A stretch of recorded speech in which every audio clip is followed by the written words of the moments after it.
Shalom Bapak Ibu yang dikasihi Tuhan, kita jumpa kembali dalam FWF Osaka, Filmon Wongso Fellowship Obrolan Santai Keluarga Allah. Malam hari ini hamba Tuhan yang akan menyampaikan firman Tuhan adalah Bapak Daniel Kurniadi dari Atlanta, Georgia, US. Beliau akan membawakan tema 12 murid Yesus dan teladan iman mereka.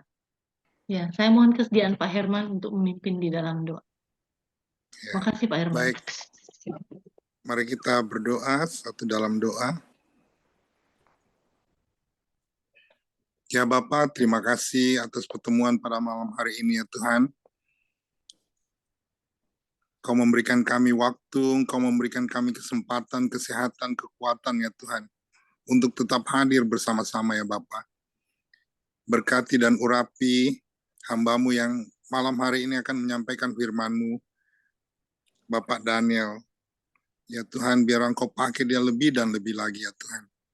Dan Engkau juga memberikan kami hikmat ya Tuhan untuk dapat menerima firman-Mu dan terutama untuk melakukannya dalam hidup kami sehari-hari. Ya Tuhan, terima kasih. Inilah doa kami yang kami panjatkan di dalam nama Yesus, Tuhan dan Juru Selamat kami. Amin. Amin. Saya serahkan kepada Pak Daniel untuk mengambil alih. Ya, terima kasih Ibu Ayu. Sebentar saya share dulu ya. Oke, bisa dilihat ya? Bisa Pak. Bisa ya? Oke. Saya mulai ya. Jadi malam ini temanya itu kita belajar siapa 12 murid Yesus. Itu tadi teladannya itu artinya bukan 12 semua ya. Kita tahu ya, kalau satu orang itu yang berkhianat terhadap Yesus, yang memberitahukan di mana Yesus itu berada sehingga dia bisa ditangkap. Jadi 11 lah. Satu orang ini kita anggap kita bisa belajar aja dari kekurangannya dia, dari kecerobohan dia, keserakahan dia dan sebagainya. Gitu loh. Jadi kita tahu bahwa Yesus ini selama misinya dulu mencari murid-murid, mendapatkan murid-murid 12 orang. Kita tidak tahu kenapa 12, angkanya itu bersamaan mungkin dengan jumlahnya suku bangsa Israel, atau karena lain hal, kita nggak tahu. Tapi boleh dibilang 12 murid ini dari background yang berbeda-beda. Karakter, terus pendidikan yang berbeda, ada 5 orang itu menurut Alkitab mungkin termasuk kategori nelayan atau fisherman. Ada juga tax collector. Ada juga yang beberapa muridnya dia yang tidak kita ketahui siapa itu mereka, apa ininya, tapi boleh dibilang dari bermacam-macam bermacam-macam karakter dan orang-orang yang berbeda, boleh dibilang gitu. Jadi malam ini kita mau melihat bagaimana iman kita itu bisa belajar dari murid-murid Yesus ini gitu loh. Untuk kita bisa pahami siapa itu mereka secara singkat satu persatu dan apa yang kita bisa ambil dari keputusan mereka mengikuti Yesus dan sebagainya. Ya, jadi kalau kita itu pernah berpikir ya, apa sih yang membuat kita itu percaya kepada Tuhan kita? Atau kita tuh ditanya mungkin oleh orang yang bukan orang Kristen, apa sih iman kamu itu apa sih? Gitu loh. Iman Kristen itu kenapa kamu bisa percaya? Mungkin jawabannya itu bermacam-macam. Tidak ada yang salah, tidak ada yang benar. Itu tergantung masing-masing pribadi ya. Jadi ada orang bilang, oh iya karena saya itu dari kecil sudah di Kristen, ikut orang tua saya. Jadi saya udah biasa sekolah minggu, gitu loh. Terus ngikutin terus sampai saya remaja, sampai dewasa ngikut. Terus jadi agama saya itu sudah dari kecil. Ada juga orang yang bilang itu jawaban yang oke-oke saja kalau menurut saya. Ada juga yang bilang, oh ya karena the Bible said so. Alkitab itu bilang begitu. Alkitab itu boleh dibilang kan patokannya, panduannya orang Kristen, buku orang Kristen. Jadi itu suatu alasan-alasan yang kita rasa itu masuk akal. Ya, saya dalam hal ini ingin membicarakan tentang iman kita itu melihat dari perspektif yang lain yang mungkin kita bisa membantu kita untuk iman kita bertumbuh, iman kita makin kuat. Kenapa kita percaya itu Yesus? Yesus itu adalah juru selamat kita, Yesus itu adalah Tuhan kita. Kenapa? Nah, ini saya mengambil tema ini gitu loh. Ya, karena saya rasa kita bisa melihat dari murid-murid Yesus ini gitu. Jadi yang kita bisa ambil dari mereka saat ini itu, saya mau ambil dari historically and psychologically, artinya dari sisi sejarah dan dari sisi psikologi mereka, logika. Jadi ada logikanya di sini, ya boleh dibilang pengajaran ini. Oke, saya mulai ini pembukaannya, saya mulai agendanya hari ini, saat ini itu nomor 1 kita akan, karena kita tentang iman dan murid, saya ingin sedikit membahas apa itu iman dan apa itu murid. Terus session kedua itu siapa 12 murid Yesus. Ada slide-nya itu banyak tentang 12 ini. Mungkin tapi saya tidak akan secara dalam satu persatu, tapi secara singkat siapa itu mereka, apa itu apa sih namanya, fungsi mereka, karakter mereka dan sebagainya. Nah, session ketiga itu tentang korelasi antara true events, logika, dan iman.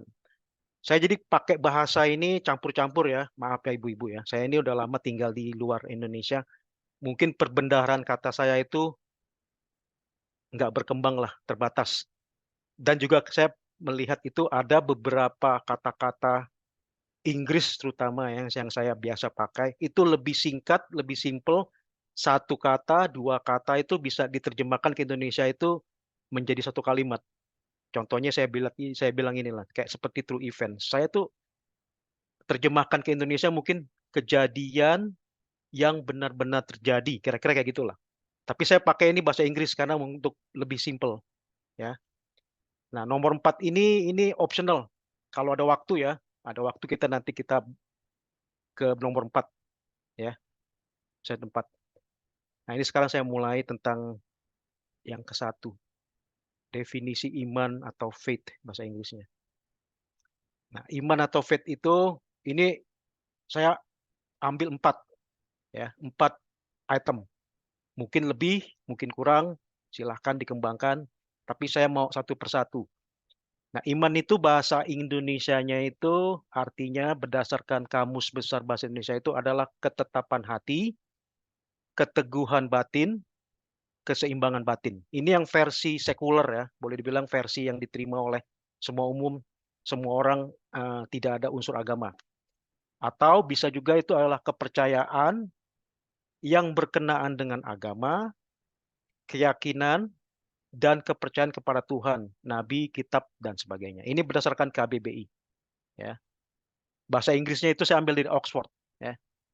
Nomor 1 itu complete trust or confidence in someone or something. Ya mirip-mirip lah. Ya.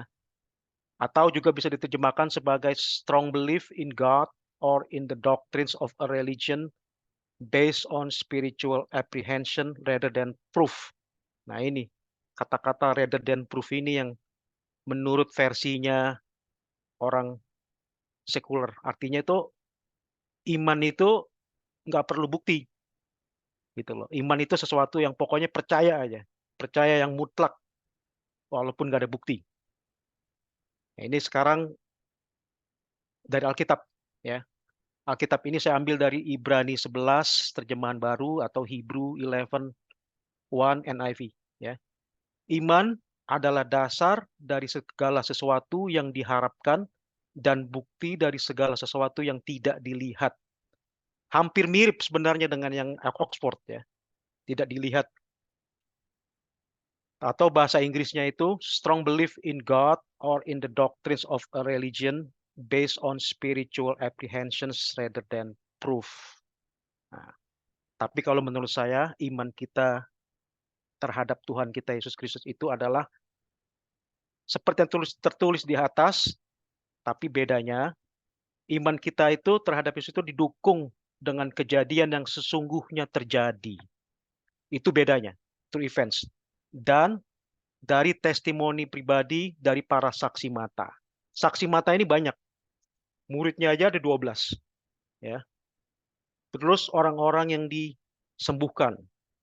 Orang-orang yang dikumpulkan di 5.000 orang dikasih makan itu loh. Sermon on the Mount. Dan banyak lagi boleh dibilang. Saksi mata ini boleh dibilang banyak sekali orang.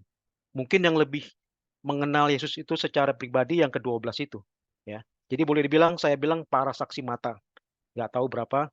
Malah ada salah satu ayatnya itu dibilang, setelah kebangkitan Yesus pun, ada sekitar 500 orang yang menyaksikan dia bangkit. Dia kembali menjadi hidup. Ya, itu ada di kitab Korintus. Oke ya. Jadi istilahnya iman kita ini lebih dari semuanya ini. Ya, karena kita punya Tuhan, Tuhan yang kita bisa tahu bahwa Tuhan itu eksis. Ya. Oke, ini saya sekarang masuk ke slide berikutnya tentang murid. Disciple. Ada istilah disciple sama apostle ya, murid dan rasul ya. Nah, ini saya mengambil yang murid aja lah. Oh ya, kembali mengenai iman, sorry. Iman itu bahasa Greeknya itu sebenarnya adalah pistis. P-I-S-T-I-S, pistis. Pistis itu juga sebenarnya mirip kayak seperti iman kita. Iman percaya terhadap sesuatu berdasarkan proof, berdasarkan bukti. Mungkin terjemahannya Greek itu, bahasa Yunani itu mungkin lebih mirip ya. Oke, sekarang kembali ke ini, murid. Murid itu menurut bahasa Indonesianya KBBI adalah seorang atau adalah anak yang sedang berguru, dalam kurung belajar atau bersekolah. Berdasarkan Oxford Dictionary bahasa Inggris, murid itu adalah follower or student of a teacher or leader. Pengikut ya, jadi boleh dibilang ya. Atau nomor 2 boleh juga disebut personal follower of Jesus during his life, especially one of the 12 apostles. Ya, ini bahasa Inggrisnya ini mungkin karena banyak orang Western itu yang dari Judeo-Christianity ya. Jadi boleh dibilang mereka bisa masukkan kategori ini. Itu mungkin tidak masuk ke bahasa Indonesia kamus. Menurut kitab Alkitab, kitab Matius 28:19, ayatnya disebut, karena itu pergilah, jadikanlah semua bangsa muridku, dan baptislah mereka dalam nama Bapa dan Anak dan Roh Kudus. Artinya apa? Artinya kita ini juga murid Tuhan. Murid Yesus kita ini. Bedanya apa? Bedanya kita tuh tidak hidup pada saat Yesus hidup. Tapi kita adalah murid Yesus. Karena kita adalah pengikut dia. Follower dia. Kita mengambil teladan dia. Kita mempunyai standar kita itu melihat standarnya Yesus. Ya, jadi kita ini murid. Lumayan apa sih? Bagus lah gitulah. Artinya gitu loh. Kita walaupun kita tidak mengikuti dalam pelayanan dia, tapi kita adalah murid-muridnya. Ya. Bahasa Inggrisnya itu therefore go and make disciples of all nations, baptizing them in the name of the Father and of the Son and of the Holy Spirit. Kalau kita dibaptis kan kita disebut ini kan, yang membaptis kita kan, atas nama Tritunggal. Allah Bapa, Allah Putra, dan Allah Kudus. Nah, murid Kristus itu berdasarkan kitab Yohanes 1:12, namun semua orang yang menerimanya diberinya kuasa supaya menjadi anak-anak Allah, yaitu mereka yang percaya dalam namanya. Orang Kristen adalah murid Kristus yang beriman kepadanya. Yet, to all who did receive him, to those who believe in his name, he gave the right to become children of God. A Christian is a disciple of Christ. So who has placed his faith in Jesus Christ. Kembali lagi di sini ditekankan bahwa Yohanes ini pun confirm bahwa kita adalah murid-murid Kristus. Ini udah direkam ya Bu ya? Bu Ayu ya? Sorry ya Bu ya. Sudah, Pak. Oh ya, oke, saya berikutnya ya. Nah, ini sekarang kita masuk ke dalam chapter kedua, 12 murid Yesus. So, 12 murid Yesus ini kronologinya ini mereka nggak bersamaan langsung, hey 12-nya datang langsung, boom. Nggak. Ada proses ya, ada proses itu artinya mulai dari 1, 2, 3, 4 gitu loh, datang satu persatu. Nah ini kronologiknya itu, urut-urutannya itu yang saya tampilkan ini mungkin tidak sesuai dengan kejadian aslinya, tapi saya mengambil dari kitabnya Matius ya. Kitab Yohanes dengan Matius itu agak berbeda sedikit ya. Matius itu menempatkan Petrus itu duluan disebut, baru brothernya itu adalah Andreas ya. Kitabnya Yohanes itu dibilang Andreas itu yang memperkenalkan Yesus ke Matius. Jadi Andreas sepertinya duluan. Tapi it's okay, no big deal. Nah ini saya ngelihat dari kronologikalnya ya. Dari mulai Petrus lah saya ambil dari kitab Matius ya. Petrus, kedua itu Andreas atau Andrew, ketiga itu Yakobus atau James, keempat itu Yohanes atau John, bahasa Inggrisnya, kelima itu Filipus atau Philip, keenam itu Bartolomeus atau Bartolomeu, terus ketujuh itu Thomas atau Thomas, ke berapa nih? Ke delapan itu Matius atau Matthew, Yakobus, ada dua Yakobus ya, eh, atau James the Younger, Tadeus, itu juga disebut juga Judas deh, Judas atau Thaddeus. Yang ke-11 itu Simon orang Zelot, Simon of Zealot. Ini Judas Iskariot atau Judas Iskariot ya. So, ini saya ambil dari Matius 10, 2 sampai 4. Inilah nama ke-12 rasul itu. Pertama, Simon atau Simon yang disebut Petrus dan Andreas saudaranya. Dan Yakobus, anak Zebedius, dan Yohanes saudaranya, Filipus dan Bartolomeus, Thomas dan Matius, pemungut cukai, Yakobus, anak Alfeus dan Tadeus, Simon orang Zealot, dan Yudas Iskariot yang mengkhianati dia. So, di sini ada dua orang yang bernama Simon. Ya, tapi Petrus itu lebih dikenal sebagai Petrus dibandingin Simon, karena Yesus memanggil dia Petrus. Satu orang lagi adalah Simon. Simonnya orang Zealot. Ya, jadi kita ada dua orang ini nih, namanya sama. Tapi ini boleh dibilang biasanya dipanggil Petrus ya. Begitu ada dua orang lagi namanya sama, namanya Yakobus. Itu James ya. James di sini dengan James di sini beda. Yang satu disebutnya James the Greater, bahasa Inggrisnya. Ada James the Younger atau James the Lesser. James the Lesser itu ada orang bilang mungkin karena lebih muda atau lebih pendek. Yang satunya lagi ini James the Greater itu apakah lebih tua atau lebih jangkung. Tapi dibedain ya. Ada lagi satu lagi James. Ya, ini dua James ini beda dengan James yang penulis di Alkitab. Ya, James di Alkitab itu adalah half brother-nya Jesus. So, jadi kita bakal ngelihat tiga James itu nanti di Alkitab. Ya, tiga Yakobus. Terus Yohanes, John. Yohanes juga ada dua ya kita kenal di Alkitab ya. Yohanes Pembaptis atau John the Baptist atau Yohanes murid Yesus, John the disciple. Ya. Ya, Bartolomeus, begitu pun ada Yudas. Yudas pun ada dua di sini sebenarnya. Yudas itu common name, nama yang biasa dipakai orang, terutama mungkin dari suku Yehuda ya. Judas itu dari Jude. Ini Tadeus, ini Judas juga dia. Mungkin keturunannya dia ini yang akan menjadi Katolik itu namanya Saint Jude, ya. Bukannya Judas Iskariot artinya, ya. Tapi dia dipakai namanya ini pakai Tadeus, ada juga dibilangnya ada namanya apa Lebius atau apa gitu loh. Jadi ada dua Yudas di sini, tapi satu ini Tadeus. Ya, ini kalau bapak-bapak ibu melihat ini kelihatannya ini apa hubungannya ya, dieksekusi, diasingkan. Kok penting gitu loh. Yang satu ini bunuh diri ya. Apa pentingnya? Ya, kita bahas nanti ya, ke berikutnya.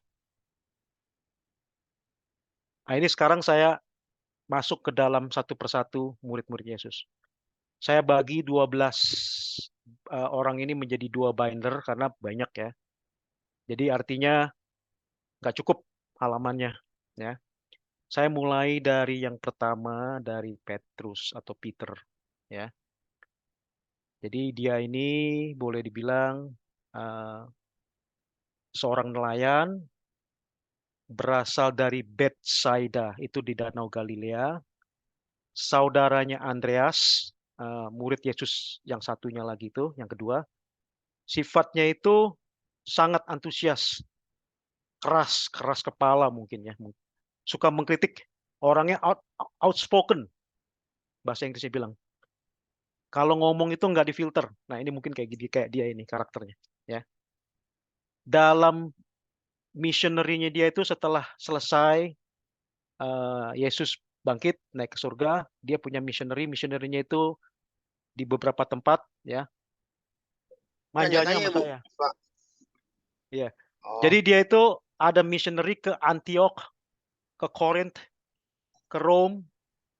Malah dia ini boleh dibilang pendirinya kepausan di Vatikan ya, boleh dibilang ya. Makanya di situ nggak heran kalau ke Vatikan itu ada namanya Santo Pietro ya, bahasa ininya dia ya, bahasa Italia. Itu dari dia ini, Petrus ya. Terus dalam hidupnya dia ini sebenarnya dia sudah diramalkan akan mati seperti kayak inilah, seperti kayak Yesus ya. Aduh ini saya mendanya gimana ya? Oh ya, sorry. Oke, good. Dari Yohanes 21 ayat 18 dan 19 ya. Sesungguhnya aku, nah di sini aku itu adalah Yesus ya. Sesungguhnya aku berkata kepadamu, ketika engkau masih muda, engkau mengikat pinggangmu sendiri dan berjalan kemana saja kau kehendaki. Tetapi kalau engkau sudah tua, engkau akan mengulurkan tanganmu dan orang lain akan mengikat engkau dan membawa engkau ke tempat yang tidak kau kehendaki. Hal ini dikatakannya untuk menyatakan bagaimana Petrus akan mati dan memuliakan Allah. Sesudah mengatakan demikian, ia berkata kepada Petrus, ikutlah aku. Coba bayangkan, Yesus itu sudah bisa meramalkan kemana ini akhirnya Petrus ini loh, hidupnya. Ya, artinya itu dia sudah tahu ini. Tuhan kita kan maha tahu, Alfa dan Omega. Dia tahu awalnya, tahu akhirnya. Dia tahu satu persatu muridnya ini. Ya. Dan benar, apa yang boleh dibilang Yesus itu dibilang oleh ke Petrus itu menjadi pengikutnya yang setia untuk menyebarkan firman Tuhan. Sehingga matinya pun dia itu berani dieksekusi, di crucifixion di atas inverted cross. Inverted cross itu adalah salib terbalik di Vatican Hill di Roma. Itu zaman sekitar Kaisar Nero. Ya. Kaisar Nero itu salah satu kaisar yang paling kejam. Ya. Karena bertepatan juga dia itu dengan penyebaran Kristen yang luar biasa banyaknya, luar biasa besarnya. Jadi Roman Empire itu sifatnya itu adalah mereka itu pemuja politeisme gitulah, kayak pagan. Orang-orang Inggris tuh bilang bahasa Inggris itu pagan, pagan, seorang yang tidak bertuhan, Tuhannya mereka tuh lain. Ya. Jadi itu menurut saya sih buat mereka tuh big deal. Kalau sampai ada agama lain, pengaruh lain gitu loh, religion lain yang ikut begitu menguasai penjuru dunia saat itu, penjuru dunia maksudnya kekaisaran Romawi. Jadi mereka itu Kaisar Nero ini sangat kejam sekali sehingga banyak sekali orang-orang Kristen yang dibunuhnya itu nggak tanggung-tanggung di pinggir jalan. Ini Petrus ini ya salah satunya. Ya banyak juga orang yang lain itu yang ribuan, nggak tahu berapa banyak yang ditaruh di pinggir-pinggir jalan di kota Roma itu dibakar. Ya pengikut Yesus jadinya waktu itu dibakar hidup-hidup menjadi kayak lampu di jalanan. Nah, Petrus itu begitu, ya. Dia menolak untuk tunduk lah, artinya akhirnya dia bersedia dieksekusi. Ya. Petrus ini tokoh yang sangat mungkin yang paling banyak disebut ya di dalam 12 murid Yesus ya. peranannya ya. Karena di situ ada sering dibilang Petrus jalan di atas air, Petrus begini, Petrus begitu, Petrus menyangkal 3 kali. Jadi dia ini boleh dibilang leadernya lah, leader dari 12 lah, yang paling outspoken ya. Terus kita masuk ke Andreas. Andreas ini atau Andrew itu kakaknya mungkin kalau saya tahu ya. Kakaknya Petrus atau adiknya ya, kurang tahu lah ya. Brother. Dia itu juga nelayan. Sama dari Bethsaida juga di Danau Galilea ya. Dia itu mantan murid Yohanes Pembaptis. Ya. Makanya di sini saya ambil kata-kata ayat dari Yohanes 1:35-36 ini untuk referensi siapa dia. Ya. Jadi Yohanes 1:35-36, pada keesokan harinya Yohanes berdiri di situ pula dengan 2 orang muridnya. Dan ketika ia melihat Yesus lewat, ia berkata, "Lihatlah anak domba Allah." Yohanes di sini beda dengan Yohanes di sini, oke? Yohanes di sini adalah Yohanes murid Yesus yang menulis kitab Yohanes. Yohanes di yang satu ini adalah Yohanes Pembaptis, ya. Jadi Yohanes Pembaptis sendiri kan mengakui bahwa Yesus itu adalah Mesias, juru selamat, ya. Terus Yohanes 1 ayat 40, salah seorang dari keduanya yang mendengar perkataan Yohanes lalu mengikut Yesus adalah Andreas, saudara Simon Petrus. Jadi kita tahu bahwa dia ini adalah saudaranya Petrus. Ya. Terus missionary-nya dia setelah Yesus selesai, Yesus naik ke sorga, dia itu missionary ke Greek, ke Yunani ya, ke Cyprus, ke Malta, ke Georgia, ya, Black Sea, Ukraine juga dia. Sorry ini bukannya Ukraine ya, Ukraine salah tulis. Romania, Rusia. Jadi dia ini banyak ke Eropa Timur dia ini. Ya, apakah ada lagi tempat lain? Ya mungkin. Apakah ini ada salah? Ya sorry kalau ada salah ya. Tapi kira-kira selalu mereka ada ininya missionary ke arah Eropa Timur. Nah, seperti Petrus, Andreas pun matinya dieksekusi. Dieksekusi untuk dia itu tetap setia, tidak mau menyangkal Yesus bahwa oh memang Yesus itu adalah Tuhannya dia. Ya, dia itu murid Yesus. Sehingga bersedia dieksekusi. Eksekusinya itu melalui dieksekusi, disalib di atas cross, salib yang berbentuk X cross. Di kota Patras, Greek sekitar 60 AD. Ya, ini Greek di sini ya mungkin pasti dalam Roman Empire ya artinya ya. Karena kan kerajaan Romawi kan menguasai semua lah, menguasai di Timur Tengah semua sampai sejauh mana kita kan lihat mereka yang menguasai semua, termasuk ya di tanah Yudea saat itu ya mereka gitu loh penguasanya. Sekarang murid ketiga, Yakobus, James yang the Greater. Ya, James ini dia juga nelayan, berasal dari Bethsaida juga, dari Danau Galilea. Anak dari Zebedi, saudaranya Yohanes yang murid Yesus. Ya.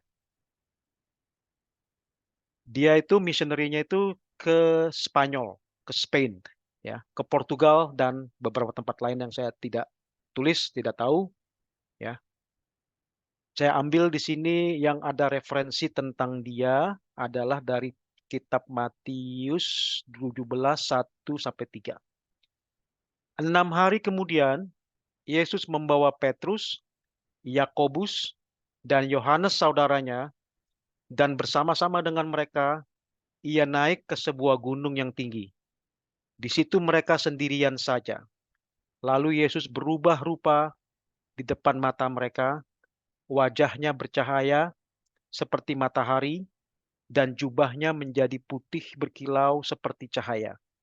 Lalu tampaklah kepada mereka Musa dan Elia sedang berbicara dengan dia. So, referensi di sini menunjukkan bahwa Petrus, Yakobus, dan Yohanes ini akan berikutnya ya. Itu salah satu inner circle-nya Inner circle-nya Yesus artinya. Orang yang kepilih. Karena ini di sini ada keistimewaan ini. Di sini ada keistimewaan adalah Yesus itu sebelum dia matinya itu mereka diajak ke gunung, ini kalau nggak salah saya baca itu di Gunung Tabor ya. Mungkin nggak akurat ya. Mengajak Petrus, Yakobus yang James the Greater, dan Yohanes. Di sini Yesus itu transformasi ya, menjadi yang berkilau, bersinar. Jadi ada agak ini juga ini, agak gaib juga di sini, agak sesuatu yang supranatural juga ya. So, dia itu kematiannya ya mirip eksekusi. Dia itu malah murid pertama yang dieksekusi tahun 44 AD. Ya, AD ini artinya sesudah Yesus mati ya. Anno Domini kalau nggak salah, atau after death lah bahasa Inggrisnya. Ya, dia itu dihukum pancung zaman Raja Herod Agrippa. Jadi Raja Herod artinya ini Herod ini keturunan dari Herod the Great ya. Herod the Great itu adalah Raja Herodes itu loh. Raja Herodes yang zamannya Yesus itu yang mau membunuhi anak bayi laki-laki yang berumur sekian tahun ke bawah. Nah, ini anaknya Herod the Great ya. Dia ini matinya paling dulu, 44 AD. Kenapa matinya paling dulu? Katanya sih menurut kita itu dia paling outspoken ini. Sesudah missionary-nya paling berani lah mungkin. Jadi mati duluan gitu loh. Ya.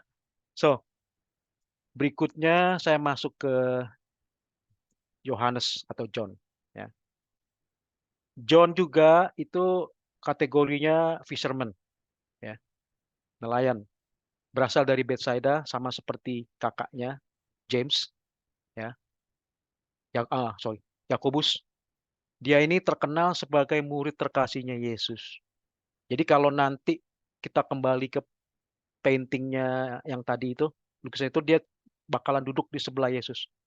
Dia ini yang mungkin yang terkenal yang paling muda di antara semua murid ya. Orangnya temperamen mungkin ya. Melankolik temperamen. Sangat setia, tulus ya. Dia ini juga menulis Alkitab ya, termasuk kitab Gospel Yohanes ya. Terus Yohanes 1, 2, 3 dan kitab Wahyu. Revelation ya. Nah, dia ini agak unik ya. Kita baca dari Yohanes 3:16 yang kita sudah tahu ya. Ini salah satu favorit ayatnya orang-orang Kristen di dunia, mungkin yang paling banyak ya ini mungkin ya. Yang paling banyak dikutip termasuk ini Pak Hendrik ya. Passwordnya aja John 3:16 Pak. Karena begitu besar kasih Allah akan dunia ini sehingga ia telah mengaruniakan anaknya yang tunggal supaya setiap orang yang percaya kepadanya tidak binasa melainkan beroleh hidup yang kekal. Betul ya. Nah, terus ini saya ambil referensi ini Yohanes 21:23 ya. Ini tentang Yesus itu sudah mengetahui juga bahwa dia ini satu-satunya murid yang tidak mati secara eksekusi. Boleh dibilang ya. Apakah dia dapat kredit karena dia paling setia, paling ini kita tidak tahu ya. Tapi kira-kira begini. Yohanes 21 ayat 23. Maka tersebarlah kabar di antara saudara-saudara itu bahwa murid itu tidak akan mati. So, murid di sini adalah dia. Tetapi Yesus tidak mengatakan kepada Petrus bahwa murid itu tidak akan mati, melainkan jikalau aku menghendaki supaya ia tinggal hidup sampai aku datang, itu bukan urusanmu. Karena mungkin Petrus pernah bertanya gitu loh, apa benar? Ya kan? Tapi ya ini jawaban Yesus. Yesus yang punya otoritas, punya kuasa. Karena saya yakin itu ada sebabnya. Dia itu dibutuhkan untuk menulis kitab Wahyu. Kalau semua mati, ada pasti orang lain yang mungkin nulis. Tapi ini sebabnya itu. Karena dia murid terkasih. Ya. Jadi kematiannya dia ini normal. Tapi sebelum kematian normal, dia ini sempat disiksa sebenarnya. Sempat disiksa, direbus dengan minyak panas. Tapi nggak mati. Bisa bayangin nggak? Kita direbus di air panas saja mati. Ya, air itu titik didihnya itu 100 Celcius. Kalau minyak itu lebih kental, titik didihnya itu nggak tahu berapa. Mungkin berkali-kali lipat daripada air. Tapi tidak mati dan mungkin kulitnya tidak terkelupas. Ya, ini ada paintingnya ini yang saya cari di internet, ya dapat kayak gini lah. Ini semua apakah kejadiannya mirip kayak gini ya kita tidak tahu ya. Tapi kira-kira seperti inilah penggambarannya. Dan dia itu akhirnya karena tidak mati, akhirnya diasingkan ke Pulau Patmos. Di sini dia di Pulau Patmos sampai hari tuanya. Disitulah dia melihat penglihatan, sehingga dia bisa menulis itu semua mungkin perkataannya Yesus ya, bukan mungkin. Itu perkataan Yesus yang Yohanes suruh tulis. Inilah kitab Wahyu. Nah, dia ini tugasnya penting sekali ini. Karena kitab Wahyu itu berhubungan dengan kitab untuk masa depan. Ya, nubuatan. Oke, berikutnya itu Bartolomeus atau Bartolomeu ya. Dia juga sama. Berasal dari Betsaida juga. Ya, Danau Galilea. Tidak terlalu banyak tentang dia, tapi saya ada mencari tahu kemana misionerinya dia. Dia tuh pergi ke Samaria, pergi ke Caesarea. Samaria ini artinya ya dekat situ-situ juga ya, dekat lokal ya, dekat daerah apa namanya zaman sekarang itu namanya West Bank kalau ibu bapak ibu tahu ya. Itu di Israel itu ada satu section itu yang namanya West Bank, itu salah satu daerah region yang paling rawan lah. Itu kalau ada apa-apa itu mereka kirim roket. Tel Aviv itu dari sana, West Bank. Dikuasai oleh, boleh dibilang zaman dulu namanya PLO, Palestina. Jadi itu Samaria ini daerah rebel lah. Ya. Makanya ada apa namanya perumpamaan tentang orang Samaria. Itu orang Samaria itu adalah orang yang kacau, men. Istilah gitulah. Yang daerah rawan, ya. Dia itu saya ambil dari referensinya itu dari Yohanes 14 ayat 8 sampai 10. Kata Filipus kepadanya, Tuhan, tunjukkanlah Bapa itu kepada kami, itu sudah cukup bagi kami. Kata Yesus kepadanya, telah sekian lama aku bersama-sama kamu, Filipus. Loh, saya salah ini. Oh, sorry, ini saya bukan Bartolomeus ya, kembali ya. Saya Filipus. Bartolomeus berikutnya. Ini Filipus. Kata Filipus kepadanya, oke.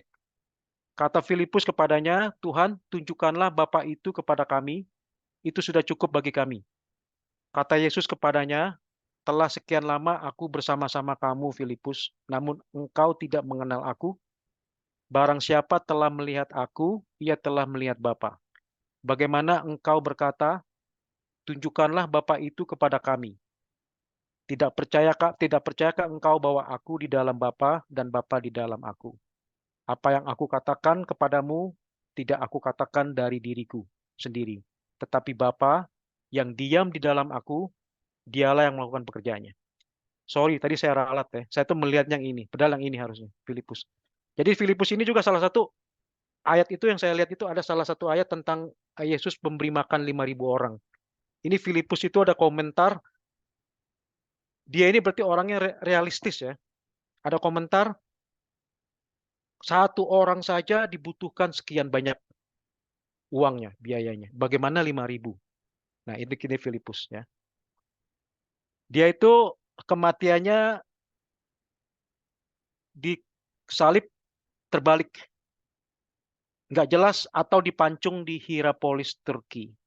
Ya, jadi nggak jelas ini matinya. Tapi boleh dibilang eksekusi, martir. Ya. Nah, ini baru masuk Bartolomeus. Sorry.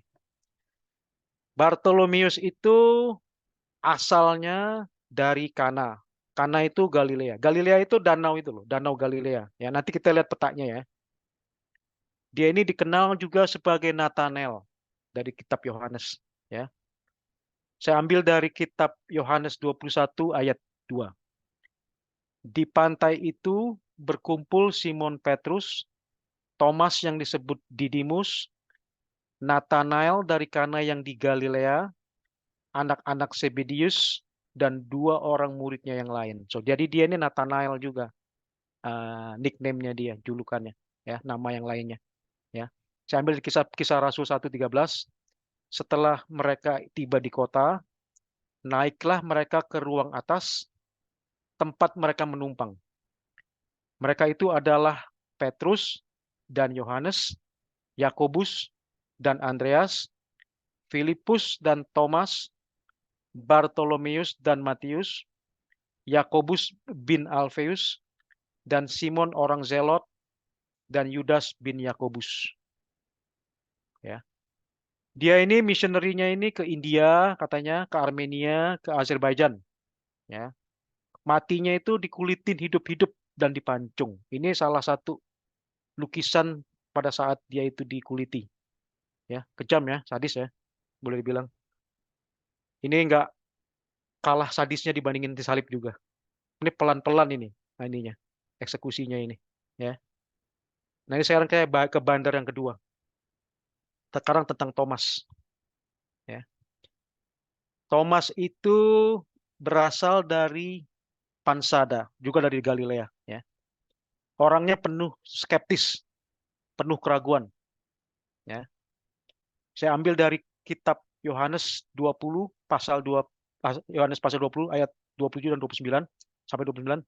Kemudian ia berkata kepada Thomas, taruhlah jarimu di sini dan lihatlah tanganku. Ulurkanlah tanganmu dan cucukkan ke dalam lambungku, dan jangan engkau tidak percaya lagi, melainkan percayalah. Thomas menjawab dia, ya Tuhanku dan Allahku. Kata Yesus kepadanya, karena engkau telah melihat aku, maka engkau percaya. Berbahagialah mereka yang tidak melihat namun percaya.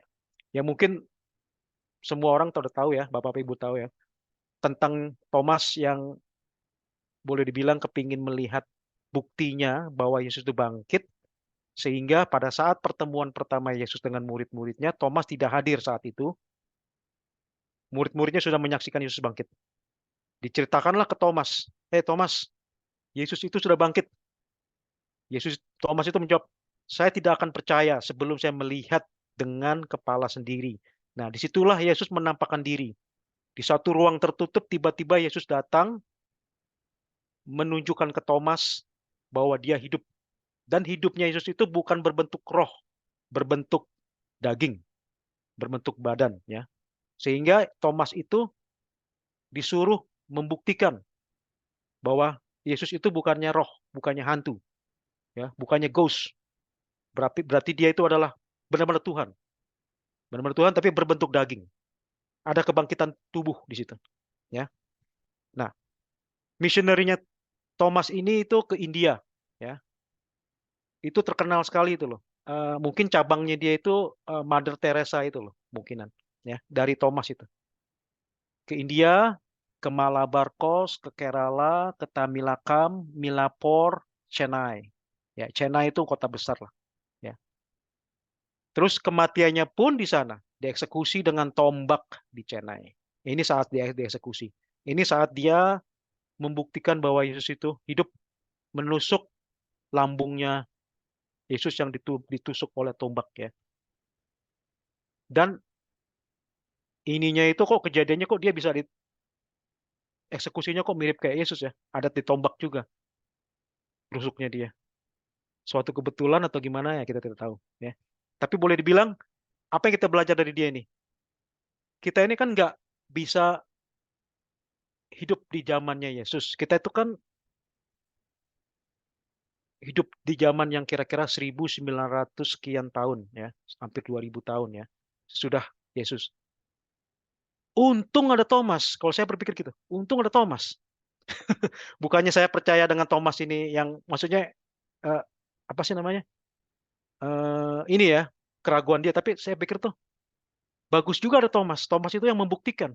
Dia itu tidak hanya menjadi saksi mata menjadi. Artinya tuh dia tuh bisa menyentuh Yesus, menyentuh tubuh Yesus adalah Yesus yang benar. Yesus yang hidup bersama dia dan mati, disalibkan dan mati terus bangkit. Itulah Thomas. Ini yang membuat iman kita makin kuat karena ada buktinya ini, gitu loh. Dia sendiri saksi mata dan dia malah menyentuh tubuh Yesus. Ya, ya kita kasih kredit untuk Thomas untuk hal itu. Ya. Nah ini sekarang saya masuk ke Matius. Matius itu seorang pemungut cukai, pemungut teks. Ya, pemungut teks itu adalah pekerjaan yang mungkin yang paling hina zaman itu. Kenapa hina? Karena Israel saat itu di bawah kerajaan Yudea, Raja Herodes ya.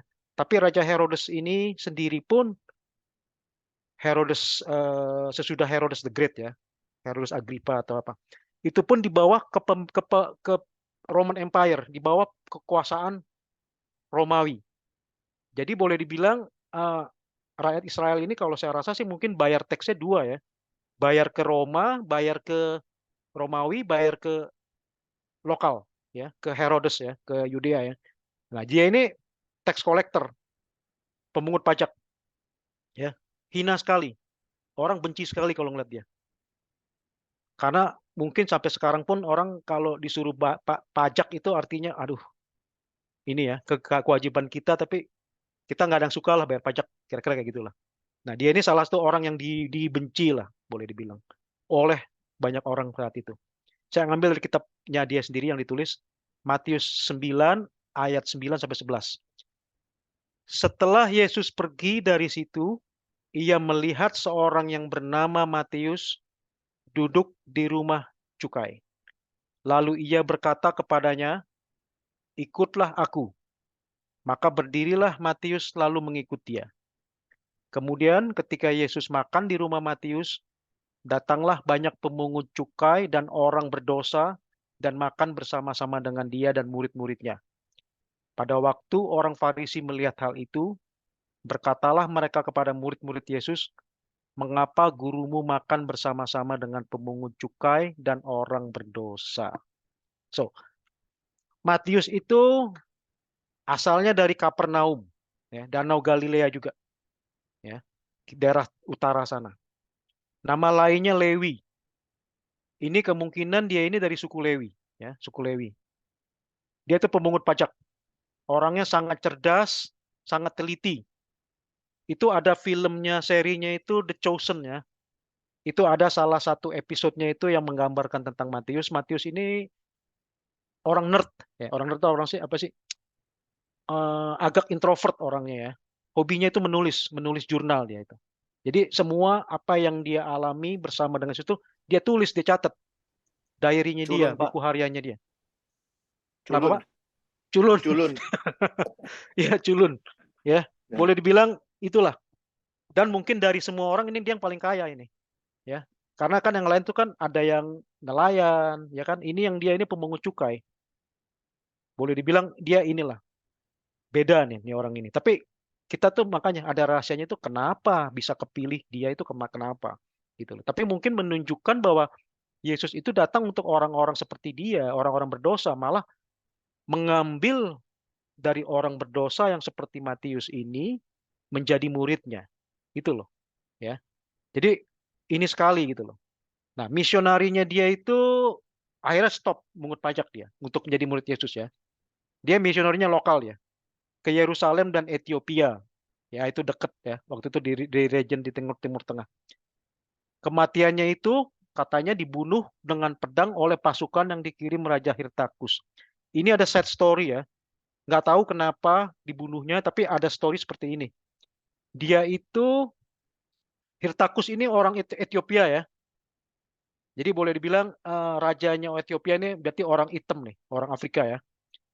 Itu orang Raja Hirtakus ini itu kalau nggak salah menginginkan adik kandungnya itu untuk jadi istrinya. Gitu loh. Akhirnya ya, Matius itu dipanggil berkhotbah. Pada saat berkhotbah bukannya dia merestui, tapi malah melarang gitulah, kira-kira kayak gitu. Ya. Jadi dibunuh dia oleh pasukannya ini. Pasukannya Hirtakus. Malah ini kelihatannya dia ini lagi korban nih, ditusuk dari belakang. Itu paintingnya. Ya. Terus kita masuk ke Yakobus. Ya. Yakobus ini Yakobus berarti James the Lesser, James yang muda, ya. Itu ambil dari Matius 10 2 sampai 4, ya. Inilah nama ke-12 rasul itu. Pertama, Simon yang disebut Petrus, dan Andreas saudaranya, dan Yakobus anak Zebedius, dan Yohanes saudaranya, Filipus dan Bartolomeus, Thomas dan Matius, pemungut cukai, Yakobus anak Alfeus, dan Tadeus, Simon orang Zealot, dan Yudas Iskariot yang mengkhianati dia. Jadi saya kembali lagi ulang yang tadi itu. Karena referensinya tentang dia agak sedikit ya. Di sini dibilangin bahwa dia ini anak Yakobus anak Alfeus, bukan Yakobus yang anak Sebedi, anak Sebedius, ya. Terus Markus 15 ayat 40. Ada juga beberapa perempuan yang melihat dari jauh, di antaranya Maria Magdalena, Maria ibu Yakobus muda, dan Yoses, serta Salome. Ini referensinya ini saya rasa bertepatan dengan penyaliban Kristus saat itu. Itu ada 3 Maria katanya. 3 Maria yang menyaksikan, Maria Magdalena, Maria ibunya Yesus, dan Maria ibu Yakobus muda. Jadi dia ini anaknya Maria yang itu mungkin yang menyaksikan, ya. Dia itu datang biodatanya itu dari Galilea, disebut juga sebagai Yakobus muda. Misionerinya dia itu katanya ke Mesir, ya. Matinya itu dilempar dari temple wall, nggak mati, ya. Dirajam batu, dipukuli dengan tongkat oleh kelompok Saduki. Itu ada pemimpin Saduki namanya Ananus. Itu katanya matinya dia gitu. Jadi mati juga ini, ya. Terus ini Tadeus si Judas, ya, Judas Tadeus atau Saint Jude kalau gerejanya itu di Amerika itu banyak, ya. Ada hospital juga mereka, Saint Jude Hospital. Nah, ini Yohanes 14 ayat 22. Yudas yang bukan Iskariot berkata kepadanya, "Tuhan, apakah sebabnya maka engkau hendak menyatakan dirimu kepada kami dan bukan kepada dunia?" Terus dari Markus 3 ayat 18, selanjutnya Andreas, Filipus, Bartolomeus, Matius, Thomas, Yakobus anak Alfeus, Tadeus, Simon orang Zealot. Jadi dia ini Tadeus, ya. Dia itu dari Galilea juga, sering disebut sebagai Yudas. Misionerinya dia tuh ke Turki, Edesa. Nah, ini saya masukin Edesa di sini. Ada yang menarik tentang ini, ya, nanti, ya. Armenia ke Persia. Kematiannya katanya dia tuh dipukuli hingga mati. Lalu kepalanya dipenggal dengan kampak. Jenazahnya katanya disimpan di Saint Peter Basilica. Ini di Vatikan ini, Saint Peter Basilica, ya. Jadi dia ini Tadeus. Yang ke-11 Simon orang Zealot.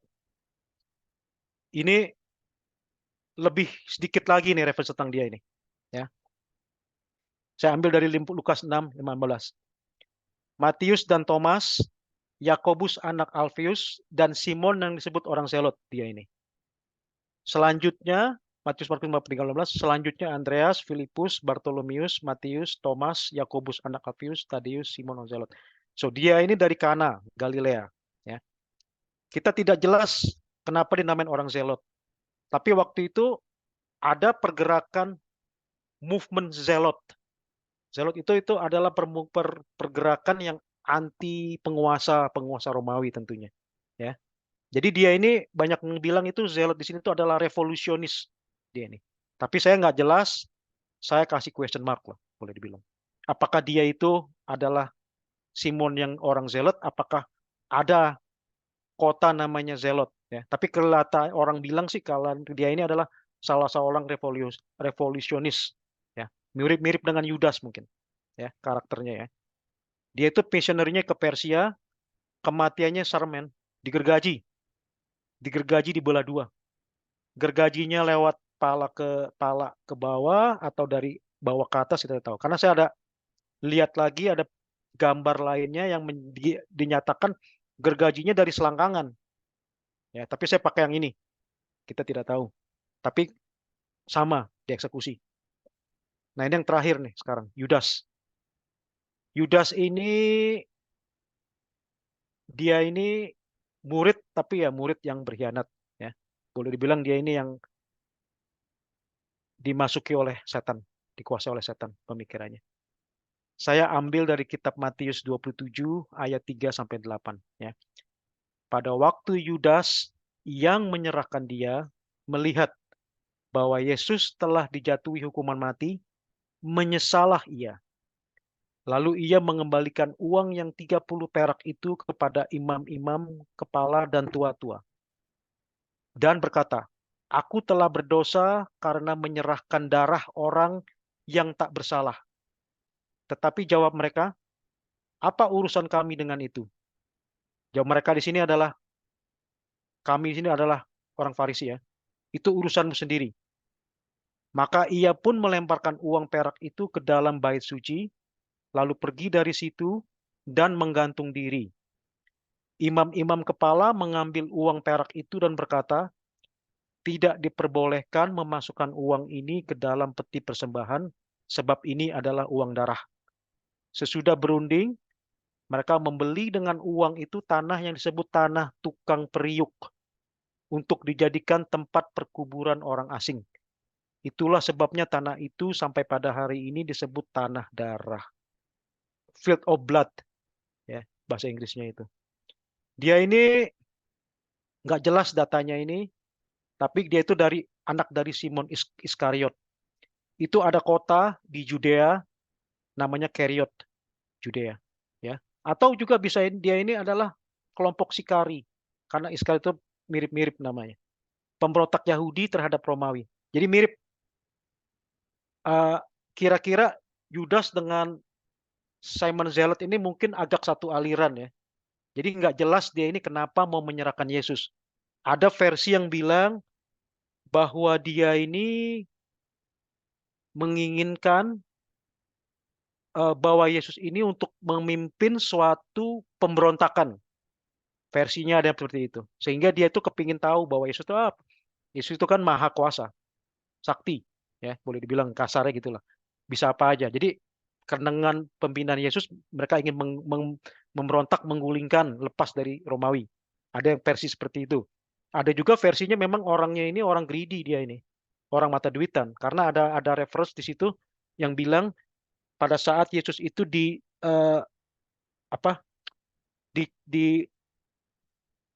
minyak, diurapi.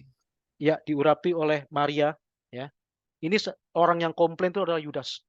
Yudas itu bilang, coba seandainya uang yang sebanyak itu tidak dibelikan minyak, tapi dibelikan untuk orang miskin, seberapa banyaknya orang miskin, kayak gitulah. Padahal orang itu tahu, dia ini posisinya itu sebagai bendahara, bendaharanya misionerinya Yesus, ya. Katanya orang murid itu sudah tahu, ya, mungkin Petrus sudah tahu bahwa dia ini sering ngentip uang ini. Jadi ininya belum jelas kemana larinya, ya. Tapi 30 keping perak itu konsisten kira-kira mungkin dengan 1 bulan gaji, ya. Zaman dulu itu keanggapnya gaji itu satu harinya itu 1 keping perak, ya. Jadi kira-kira dibayar 1 bulan gaji lah, 1 bulan gajinya orang zaman dulu 30, ya. Nah dia ini nggak pernah missionary, terus terang, ya. Dia itu bunuh diri karena dia menyesal. Di sini ada kata-kata menyesal. Di field of blood. Ada kontroversi tentang ini, tentang tempatnya dia bunuh diri, ya. Menurut cerita, tempat itu adalah tempat yang sudah dia beli. Dia beli memakai uang ini, uang ransom ini, apa sih, uang sogoknya ini, ya. Tapi orang itu suka bertanya, skeptikal, lo gimana? Uangnya kan barusan mau dikasih setelah dia menyerahkan Yesus, kok dia udah beli? Kok dia udah punya tanah itu? Gitu loh. Nah, terus berdasarkan research, katanya zaman dulu itu pembelian jual beli tanah itu bisa mendapatkan dulu kayak seperti kayak resmi ini punya transaksinya itu sebelum uangnya itu dibayar gitu loh. Nah, pada saat itu mungkin dia tuh sudah punya rencana untuk menyerahkan Yesus. Dia tuh mungkin udah digosok-gosok lah oleh Farisi lah. menyerahkan Yesus ya. Karena mungkin Yesus itu kan pindah-pindah tempatnya. Jadi Farisi ini tidak bisa nge-track di mana Yesus keberadaannya. Salah satunya ya udah mensusupi murid Yesus. Nah, Yudas ini yang bisa disusupi. Karena dia ini yang mata duitan. Itulah. Kira-kira kayak gitu, ya. Jadi dia ini ya mati bunuh diri. Nah, bunuh dirinya ini dia bakalan pecah ini. Karena mayatnya ini mungkin gak ada yang ambil setelah sekian hari. Akhirnya cairannya ini banyak keluar, bengkak, pecah. Ya. Itu konsisten dengan secara medical itu, secara kedokteran. Ya. Wah, ini udah 10:30 ya. Banyak. It's okay. Saya lanjutkan. Nah, ini sekarang pertanyaannya ini tentang 12 murid. Apa sukunya murid-murid Yesus ini? Ya. Banyak versi. 12 murid ini sukunya ini satu dari 12 sukunya ini, 12 sukunya Israel. Kalau saya rasa tidak sih, ya. Itu saya baca, ya, saya Google. Ketemu satu website itu Kabalah. Kabalah tahu kan? Agama Yahudi. Itu satu-satu tuh. Petrus tuh dari ini, dari itu. Saya pikir, oh, no, nggak mungkin. Karena kan Petrus itu kan saat kakaknya, Petrus itu kan Andreas, saudaranya Andreas. Yohanes itu saudaranya Yakobus, ya kan? Nggak mungkin mereka jadi dua suku berbeda, ya kan? Gitu loh. Jadi, ya ini kira-kira saya mau balik sekarang sebentar tentang sejarahnya, perjalanannya bangsa Israel dari mulai kitab Genesis kembali ke tanah perjanjian, tanah Kanaan, ya. Jadi kira-kira ini singkat sekali ya. Nah, ini kitab Kejadian ini perjalanan yang diwarnai warna merah muda ini. Ini saya ambil dari guru saya nih. Guru saya masuk kelas Chronological Bible, dia sempat ngasih. Ini buatannya dia ini, saya ambil ini, kredit untuk dia. Ya. Dia gambar, dia tulis. Kitab Genesis itu, Kejadian itu kira-kira begini nih. Periodenya nih, termasuk lokasinya. Gitu loh. Kitab Exodus keluaran itu begini kira-kira. Dari Mesir ke Sinai.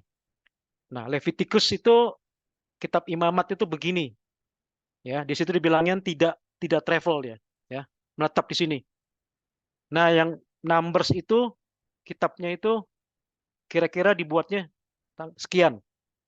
Ini pada saat 40 tahun ini. Terdampar di wilderness. Terdampar di mana namanya di padang gurun. Yang kelima ini kitab Deuteronomi. Ini 5 kitab yang ditulis oleh Moses, ya. Deuteronomi ini apa namanya?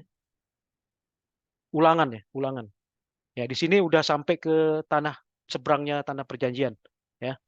Jadi kalau boleh saya kasih inian, kira-kira Firdaus di sini nih, daerah Mesopotamia, ya. Sungai Tigris, Sungai Efrat di sini, ya. Terus ini Mesir, tempat bangsa Israel jadi budak. Goshen, itu dekat deltanya Nile, sungai Nile, ya.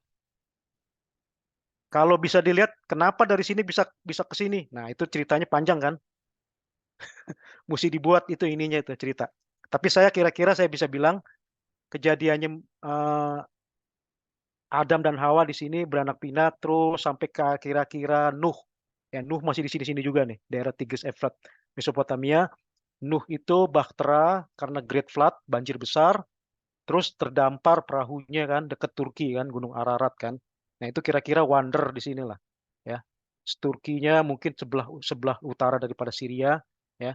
Terus akhirnya keturunan-keturunannya dia termasuk Abraham, Jacob semua sebenarnya sudah di Kanaan saat itu, ya, sudah di Kanaan, tapi karena kekeringan, ya, mereka mengungsi ke Egypt, Goshen.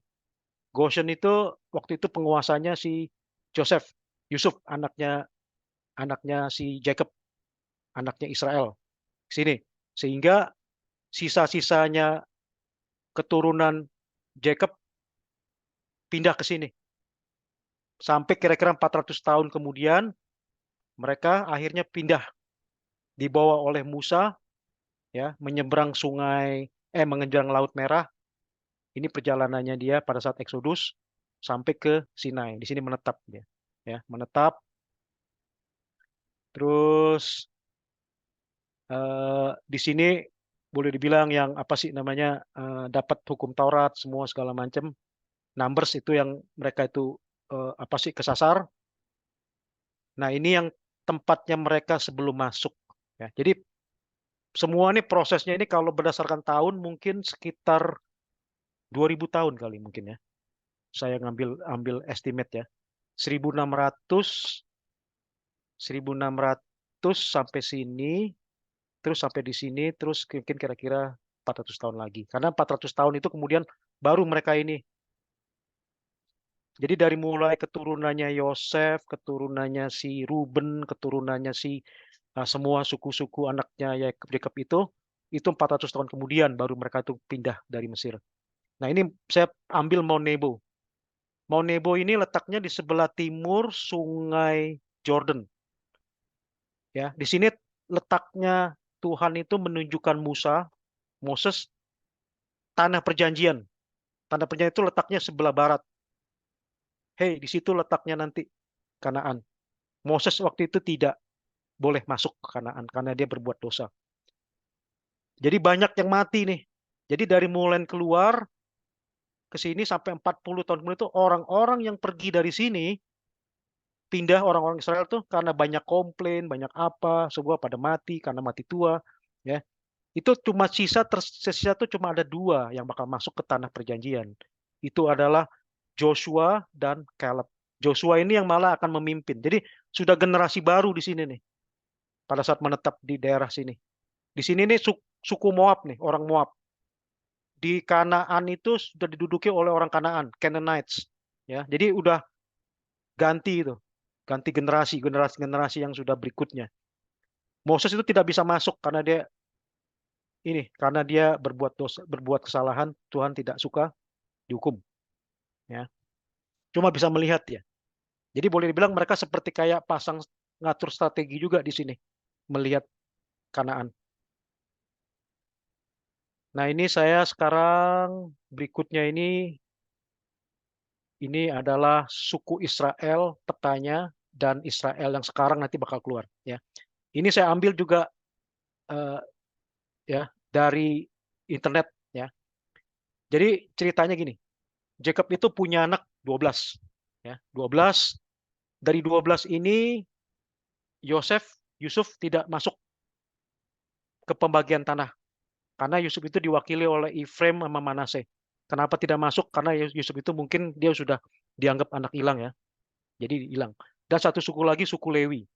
Suku Lewi juga tidak masuk karena dia itu tugasnya untuk menjadi imam-imam di temple, di ininya apa namanya? Tempelnya Yahudi. Ya, petugas inilah, petugas kerohanian. Ya. Nah, ini letak pembagian peta mereka dapat tanah nih.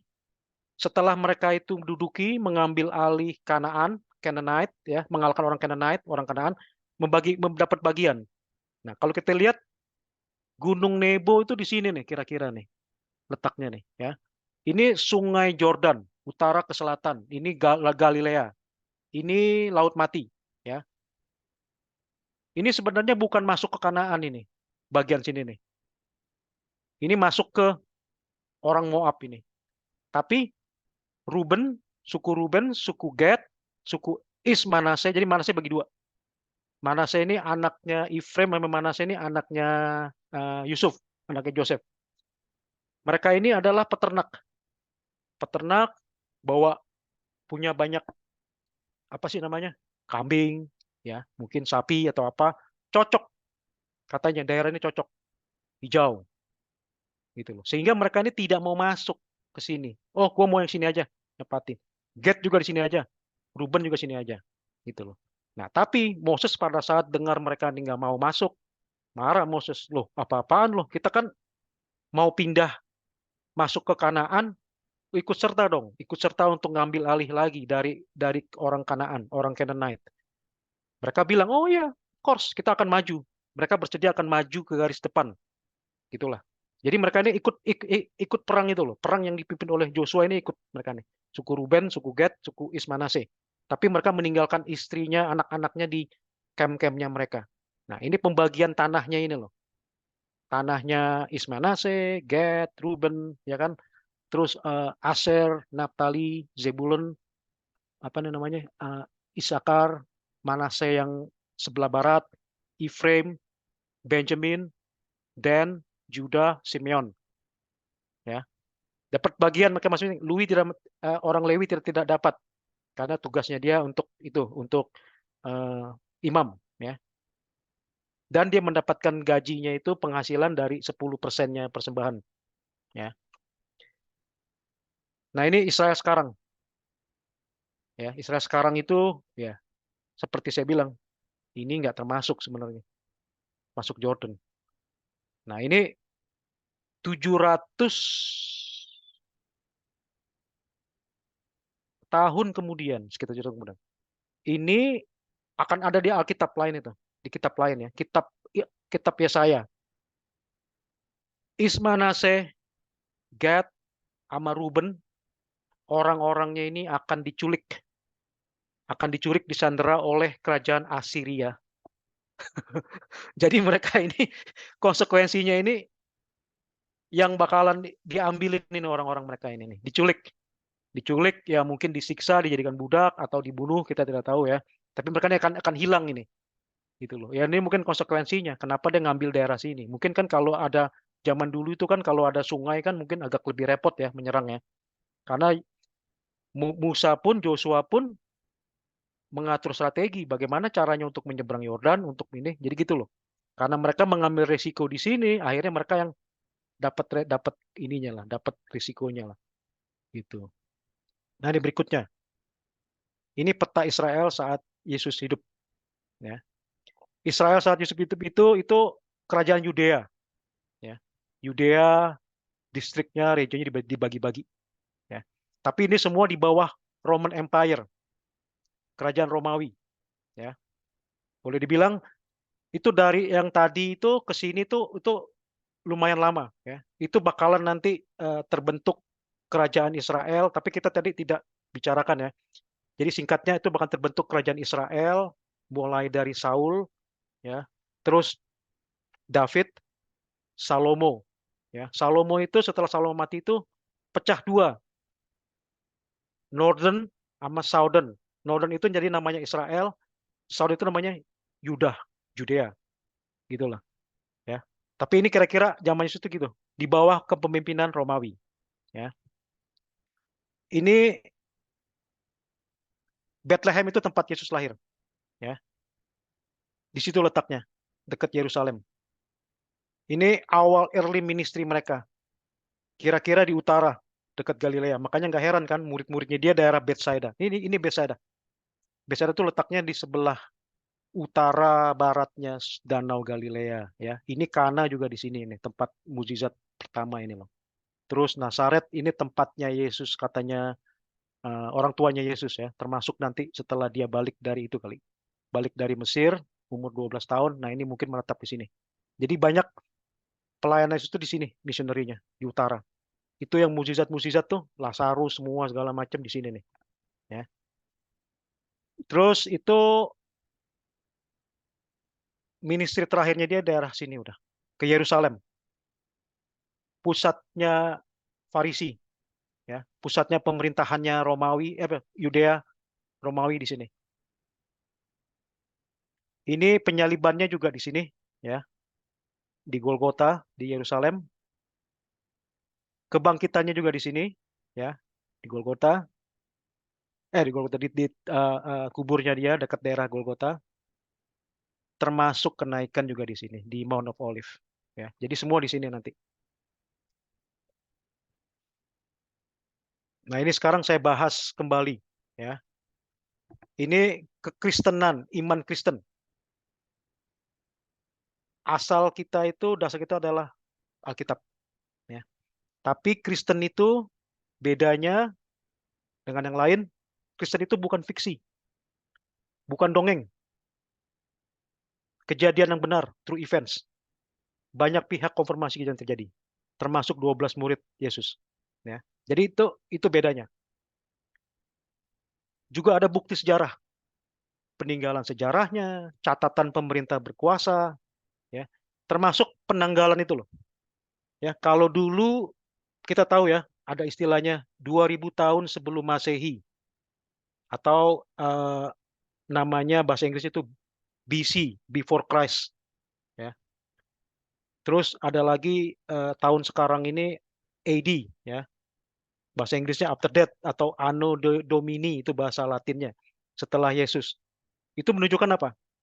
Pemerintah itu mengakui bahwa Yesus itu penting, besar, ya kan?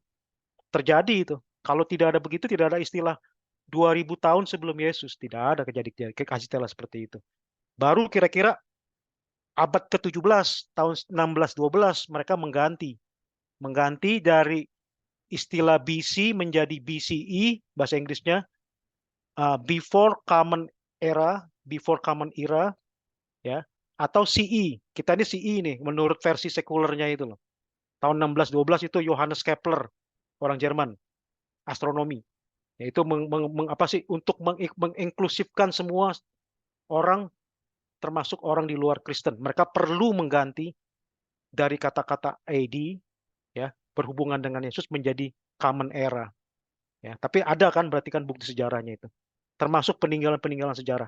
Jadi ini Kristen, beda kan? Saksi mata. Saksi mata itu ada orang tuanya Yesus, ya, Maria, ya. Terus Yusuf, ya.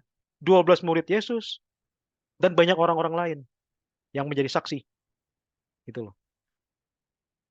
Terus mukjizat.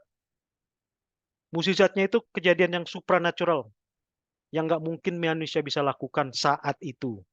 Ya, itu tuduhannya orang Farisi ke Yesus itu, Yesus itu memakai ilmu setan lah, ilmu gaib, ya, ya, whatever. Karena itu berarti artinya manusia itu tidak bisa melakukan sesuatu yang supranatural. Ya, tapi kita lihat, kita buktikan Yesus itu berkuasa atas kematian, maut.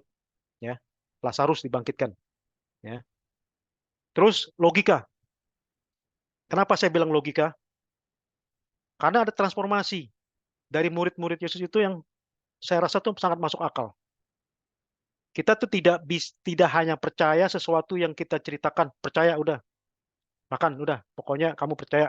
Tidak, tapi ada logika, ada transformasi ini. Ini penting sekali untuk kita. Dan yang terakhir ini adalah kebangkitan dan kenaikan. Ya. Kebangkitan adalah dasar iman Kristen kita untuk mendapat jaminan keselamatan. Ini ada dari 1 Korintus 15 ayat 17-20. Saya coba keluar dari PowerPoint. Sebentar, saya baca dulu ke ini. Oke, bentar ya. Itu dari mana itu? Korintus ya. Korintus. Oke. Ini saya udah siapin sih. Oke. Korintus berapa? 15 ya. 15. Oke.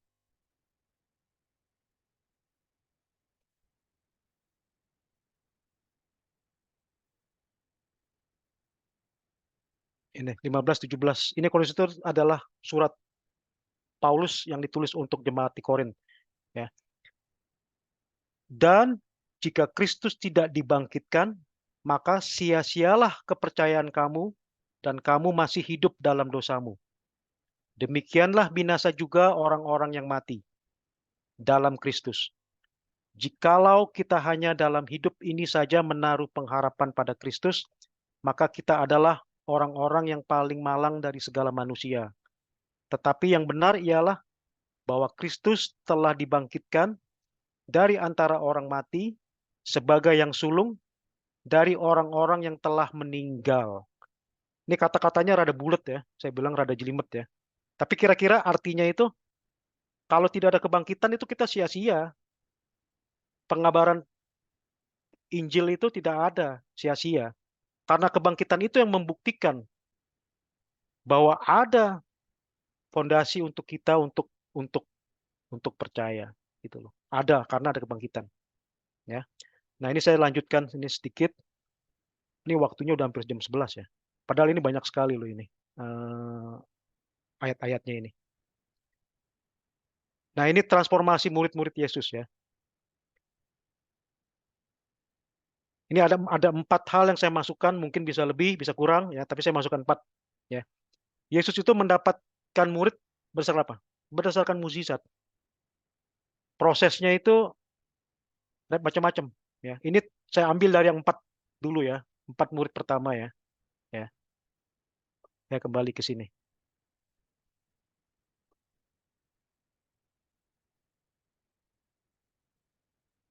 Markus 4, 1, Lukas 5, 1-11. Oke. Pada suatu kali Yesus berdiri di pantai Danau Genesaret. Danau Genesaret itu adalah Danau Galilea. Ya. Sedang orang banyak mengerumuni dia, hendak mendengarkan firman Allah.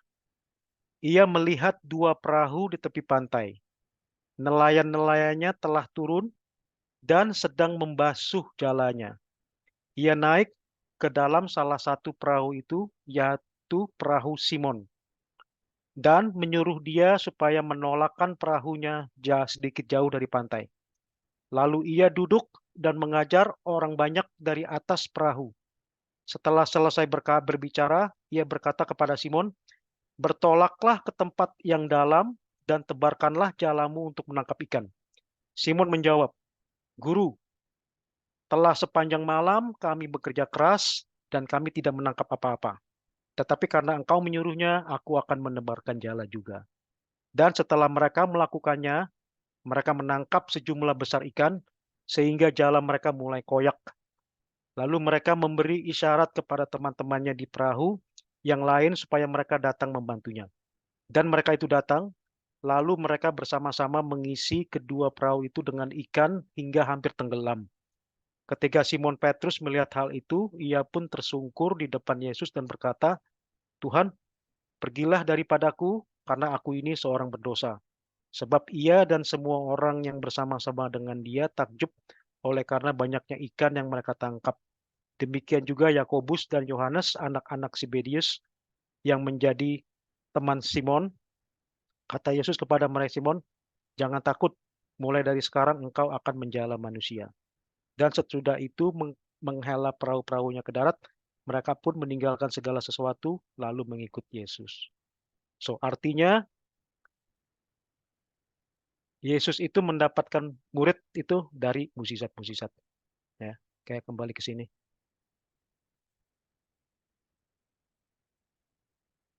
Yang kedua itu, ya ini ada lagi nih, Yohanes 2 ayat 1-11. Mungkin waktunya nggak cukup ya, jadi saya nggak bahas ini ayatnya. Yesus merubah air menjadi anggur. Ini kesannya simple ya. Ini mujizat pertama yang tercatat ya.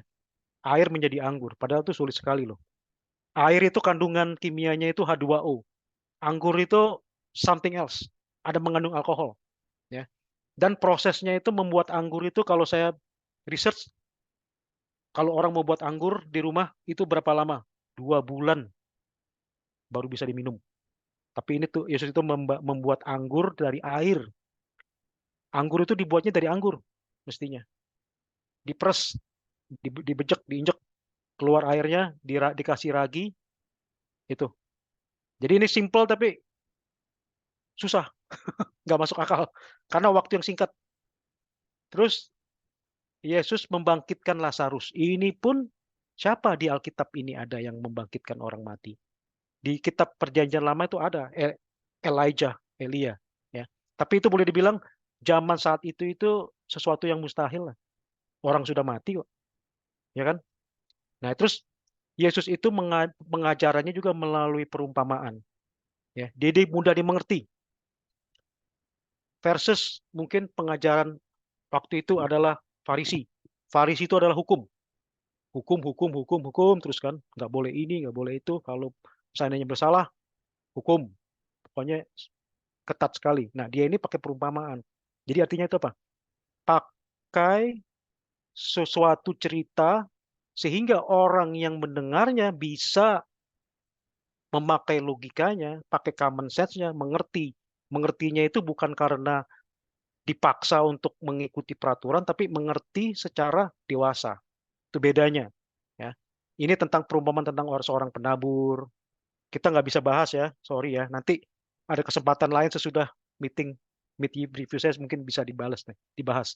Ya. Nah, terus ketiga ini, kira-kira sesudah kejadian ini semua, murid-murid percaya nggak itu Yesus itu Tuhan? Pastinya percaya ya.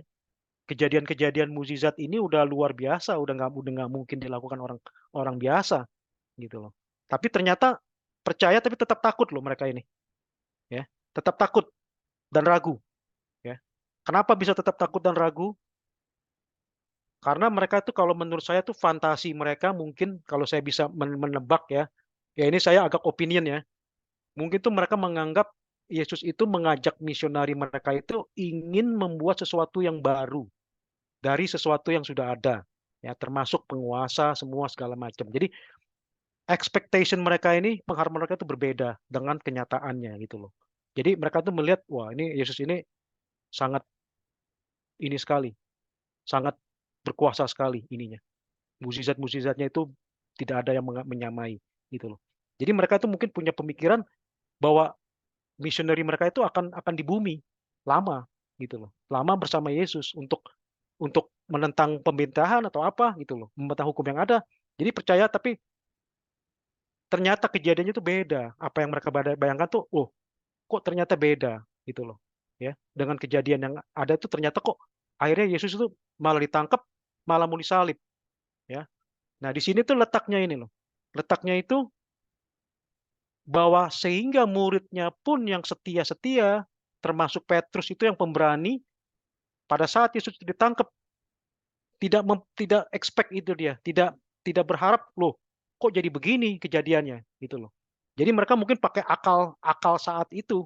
Wah, ternyata bahaya. Nah, jadi mereka ini kabur boleh dibilang. Petrus menyangkal Yesus 3 kali, ya. Murid-murid melarikan diri karena takut. Nah, ini saya ambil dulu nih, Matius, ya. Matius 26. Ini 26, 47, 56.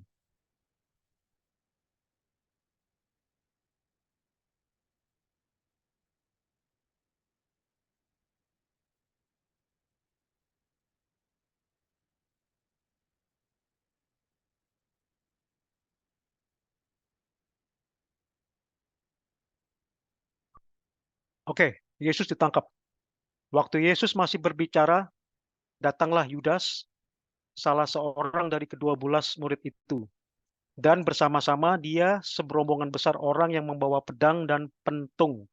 Disuruh oleh imam-imam, kepala, dan tua-tua bangsa Yahudi. Orang yang menyerahkan dia telah memberitahukan tanda ini kepada mereka.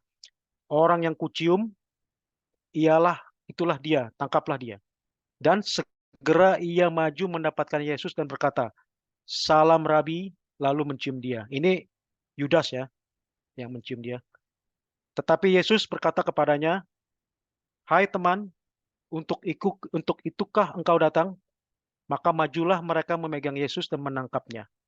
Tetapi seorang dari mereka yang meletai Yesus mengeluarkan tangannya menghunus pedangnya dan menetakannya kepada hamba imam besar sehingga putus telinganya. Petrus, ya. Maka kata Yesus kepadanya, "Masukkan pedang itu kembali ke dalam sarungnya, sebab barang siapa menggunakan pedang akan binasa oleh pedang. Atau kusangka bahwa aku tidak dapat berseru kepada Bapakku supaya ia segera mengirim lebih dari 12 pasukan malaikat membantu aku?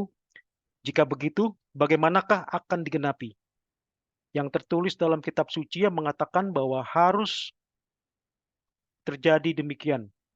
Pada saat itu, Yesus berkata kepada orang banyak, "Sangkamu aku ini penyamun, maka kamu datang lengkap dengan pedang dan pentung untuk menangkap aku. Padahal tiap-tiap hari aku duduk mengajar di bait Allah dan kamu tidak menangkap aku.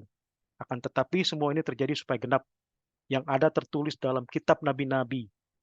Lalu semua murid itu meninggalkan dia dan melarikan diri. Ini loh, kata-kata ini loh. Ngerti nggak? Artinya itu mereka ini sekarang ya udah melihat semuanya, mukjizat Yesus, sudah percaya itu siapa dia, ya kan?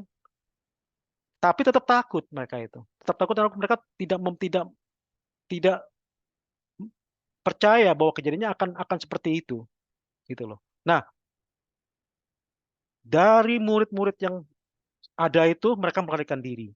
Sekarang saya ambil dari masalah peristiwa penyalipan. Ya, ini dari 19:25-27 ya. Yohanes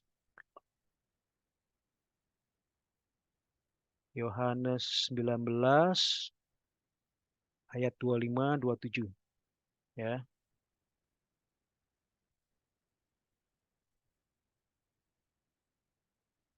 Oke. Dan dekat salib Yesus berdiri Dan dekat salib Yesus berdiri ibunya dan saudara ibunya Maria, istri Klopas, dan Maria Magdalena.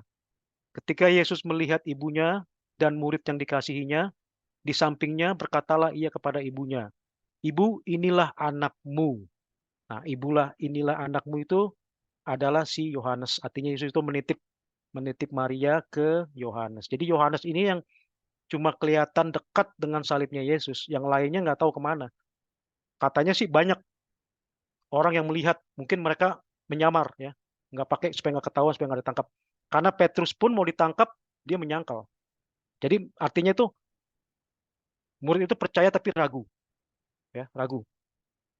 Dan transformasi ini, kira-kira bisa lihat ya, transformasinya itu dari mulai orang percaya, muridnya, tapi akhirnya kok mereka masih takut. Nah, transformasi yang total itu setelah Yesus bangkit. Yesus bangkit itu hilang keraguan mereka. Hilang keraguan mereka. Oh, ternyata memang benar-benar bangkit gitu loh. Ya, termasuk bukti dari Thomas itu mencucukkan ke tangannya Yesus dan ke rusuknya Yesus itu menunjukkan Yesus itu bangkit, dan Yesus itu bersama-sama lagi dengan mereka selama 40 hari gitu loh. Jadi artinya kalau kita lihat itu seperti kayak sesuatu yang puncak, mereka itu percaya, pokoknya percaya sampai mati. Ternyata setelah mendapatkan kenyataan, loh kok mati gitu loh. Karena orang itu udah nggak bisa lepas dari namanya mati. Semua orang akan mati. Jadi mati itu seperti game over, ya. Jadi kalau menurut mereka itu, wah, kalau Yesusnya mati ya kabur mereka semua, takut, ya kan? Tapi ternyata tidak. Yesus itu tidak hanya mati, mati sebentar, hidup lagi, bangkit. Di situ letak transformasinya. Yang membuat mereka itu akhirnya, wah, benar-benar Yesus itu Tuhan. Ya kan, transformasi itu, kebangkitan itu yang menyebabkan mereka gitu loh. Nah, sehingga mereka tuh kita lihat bersedia terus ministry sampai mereka mau dieksekusi satu persatu. Ya, satu persatu mau dieksekusi. Itu artinya apa? Itu artinya mereka itu kepercayaannya sudah total, mutlak, ya. Dan Yesus itu menunjukkan setelah kebangkitan itu dia itu mempunyai tubuh yang baru, glorified body, ya, tubuh kemuliaan ya bahasa Indonesianya. Tubuh yang berbeda, tubuh yang tidak lagi dibatasi oleh ruang dan waktu. Bagaimana caranya dia masuk ke satu tempat ruangan tertutup pada saat murid-muridnya berkumpul, termasuk Thomas, tiba-tiba ada di depan mereka. Bagaimana caranya dia itu bisa menghilang? Nah itu tubuh yang baru itu loh. Tubuh glorified body-nya itu yang menunjukkan dia itu sudah melalui proses yang merubah menjadi sesuatu yang transformasi yang baru. Murid-muridnya itu menyaksikannya. Makanya udah tidak takut mati lagi.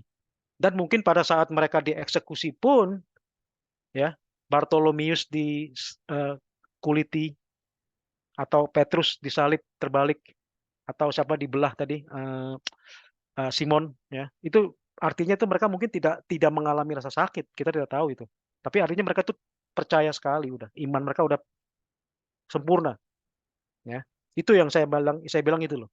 Jadi iman kita ini adalah iman yang sudah dibuktikan oleh mereka ini, oleh 12 muridnya ini, 11 muridnya ini, ya, gitu loh. Jadi yang bukan sesuatu iman yang hanya iman disuruh percaya, tidak ada bukti, tidak ada sejarah, tidak ada apa-apa, suruh percaya. Lain, iman kita ini adalah iman yang dibuktikan, ya. Nah, ini saya harus bentar lagi keluar dari ini ya, maksudnya mute mungkin ya. Nanti saya bisa lanjutkan. Nah, ini kira-kira petanya Yerusalem pada saat crucifixion-nya Yesus, ya. Ini zaman dulu ini Temple Mount ini dibuat oleh Herodes the Great, dikonstruksi ya. Setelah dihancurkan oleh Babylon ya. Ini udah ada nih zaman itu. Ini letaknya perjanjian Last Supper di sini. Ini Taman Getsemani. Ya, ini tempatnya Yesus dihadapi Farisi, tempat Kayafas ya, high priest. Ini tempatnya Pontius Pilatus. Ini Golgota ya. Ini kuburannya. Ini sekarang semua udah ada nih, masih ada.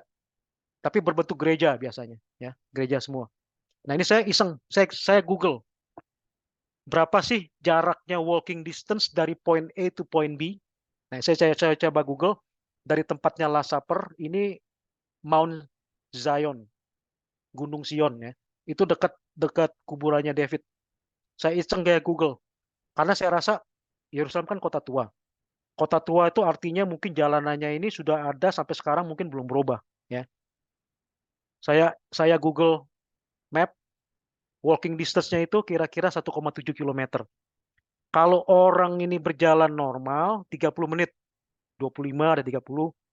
Ya, ini kira-kira saatnya mereka habis dari perjamuan kudus, mereka berjalan ke Taman Getsemani kan, berdoa, Yesus 3 orang berdoa di sana terus ditangkap kan. Sebenarnya itu letaknya dekat loh. Antara ini dengan tempatnya Kayafas ini dekat sekali. Tapi kenapa nggak ditangkap di sini? Karena Kayafas nggak tahu di mana Yesus, ya kan? Makanya dia nyogok Yudas. Nah, pada saat Last Supper itu Yudas, pergilah engkau untuk menyelesaikan tugasmu. Yesus kan begitu kan? Artinya Yudas itu sempat kasih waktu untuk bilangin si Kayafas ini loh, kirim pasukan. Tapi Yudas itu sudah tahu bahwa Yesus itu itinerary-nya dari sini mau ke Getsemani. Gitu. Nah, ini saya Google Map walking distance. Dari mulai Garden Getsemani sampai ke bawah ke tempat Kayafas ini, Farisi, itu berapa jauh? Ya sekitar sama lah, 1,6 km. Jalan normal 25 menit. Waktu itu Yesus sudah ditangkap. Mungkin bisa butuh waktu lebih lama, saya rasa, karena kan ada iring-iringan. Di sini juga tempatnya Petrus menyangkal Yesus di sini juga dia. Ya. Jadi ini lumayan rame nih di sini kelihatannya, zaman itu. Nah, terus Yesus dibawa ke tempatnya Pilatus untuk diadili. Ya, itu cuma 300 meter jaraknya itu, berdasarkan walking distance-nya Google Map. Ya, cuma 5 menit. Di sini yang dia diadili, ya, semua segala macam sampai Pontius Pilatus mencuci tangan, ya silakan, ya kan, just do it. Nah, dari sini di mana disiksanya? Saya berpikir tadinya di sini misalnya, ternyata tidak. Nggak mungkin juga saya pikir, ini kan tempatnya domisilinya si Pilatus. Nggak mungkin disiksa di sini dong, kan kotor kan, ya kan, pasti di tingkat tempat lain. Saya Google, ternyata disiksanya ini sekarang monastery namanya Flagellations. Itu letaknya 1 km. Jaraknya itu kalau jalan normal 15 menit. Di sini nih. Letaknya itu sebelah utara. Sekarang tertinggal di Yerusalem itu Western Wall. Di luar wall itu. Di utaranya ada Masjidil Aqsa. Nah, di utara di sini. Ini tempat dia disiksa ini. Ya, disiksa. Itu perjalanan normal 15 menit. Perjalanan yang jahat itu ya kita bisa luga ya mungkin lebih ya 2 kali lipat atau 3 kali lipat. Nah, ini perjalanannya dia. Ini dulu ya, saya mute ya. Makasih Pak. Thank you. Nanti saya sambung lagi. Baik, terima kasih sekali lagi untuk Pak Daniel Kurniadi yang sudah menyampaikan firman Tuhan. Kita akan masuk ke diskusi, mau sharing atau Saya nggak bisa ikut diskusi sementara ini nanti ya. Diskusi nanti setelah saya balik ya Bu ya. Silakan. Baik, Kalau Pak. Bapak-bapak, Ibu-ibu mau omong yang lain, ngobrol silakan. Ya. Ya. Nanti saya bakal bahas kalau ada pertanyaan ya. Thank you. Iya. Silakan Bapak Ibu.